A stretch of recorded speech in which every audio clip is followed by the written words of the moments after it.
In South Korea, if you want to contest an election in court, the legal bar is remarkably specific. The Supreme Court requires plaintiffs to provide exact mathematical proof that a procedural violation directly altered the final win-loss margin. If election officials break statutory rules, say by mishandling ballots or failing to secure vote counts, the court routinely dismisses these infractions as simple administrative errors, as long as the plaintiff cannot prove exactly how many votes were changed. In legal terminology, this is a probatio diabolica, a devil's proof. It places a burden of evidence on the plaintiff that is logically or physically impossible to fulfill. Standard civil litigation rests on the equitable distribution of the burden of proof. You are expected to prove what you can reasonably access. But by demanding strict numerical causality in election cases, the current jurisprudence prioritizes the final declared tally over the integrity of the physical and legal processes that produce those numbers. Demanding exact numerical proof for structural failures sacrifices the procedural rigor that actually makes democratic outcomes legitimate. A legal framework built on an impossible evidentiary standard breaks the basic social contract of electoral trust. Decades ago, counting votes meant observing physical pieces of paper in a local room. Today, modern elections rely on complex, centralized IT infrastructure, electronic voter registers, and network tabulators. This creates an extreme case of information asymmetry. The National Election Commission exercises absolute, monopolistic control over the hardware, raw data, server logs, and physical ballots. An average citizen lacks subpoena power, unable to execute search warrants, audit servers, or bypass security protocols to extract data needed to prove manipulation. Applying a standard civil burden of proof against a plaintiff who is physically locked out of the evidence room is a structural denial of procedural justice.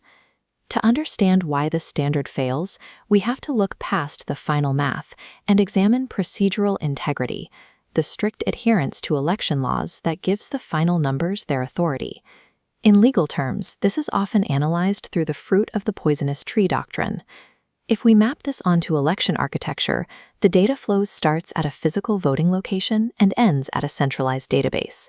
A statutory violation at the source, like a broken tamper evidence seal on a ballot box or a missing official signature, acts as the initial poison. That procedural breach doesn't stay localized. It structurally infects every subsequent step of the extraction, transmission, and counting process. Even if the final spreadsheet calculates the sum perfectly, the data was extracted through a compromised channel. The output is legally invalid because its origin is untrustworthy.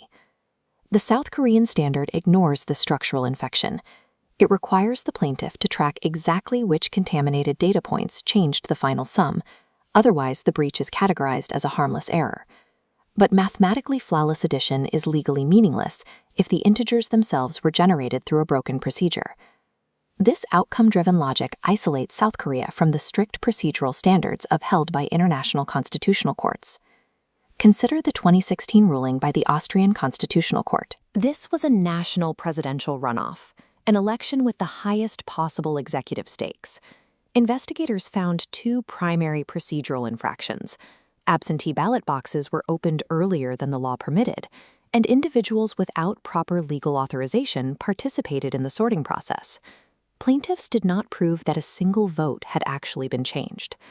The Austrian court stated explicitly that actual proof of mathematical manipulation was completely irrelevant to their decision. The court reasoned that failing to follow strict statutory procedures introduced the mere possibility of manipulation. That opening alone was enough to destroy the integrity of the process.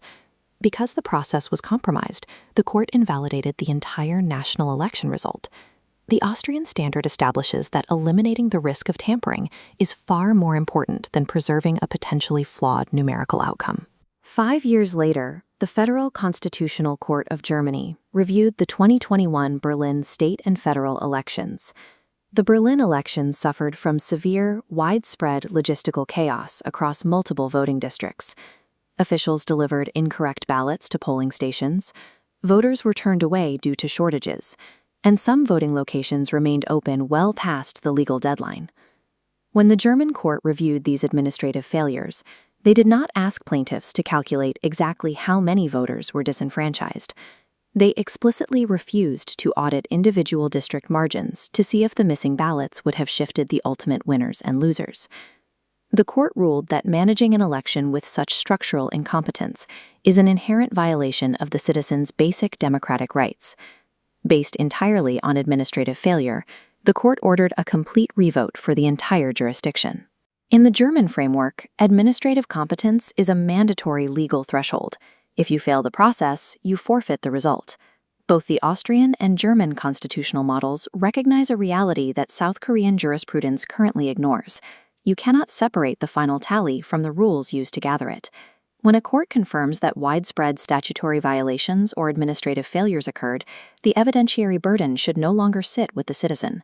The plaintiff's job is strictly to prove a procedural breach occurred, not map out mathematical consequences.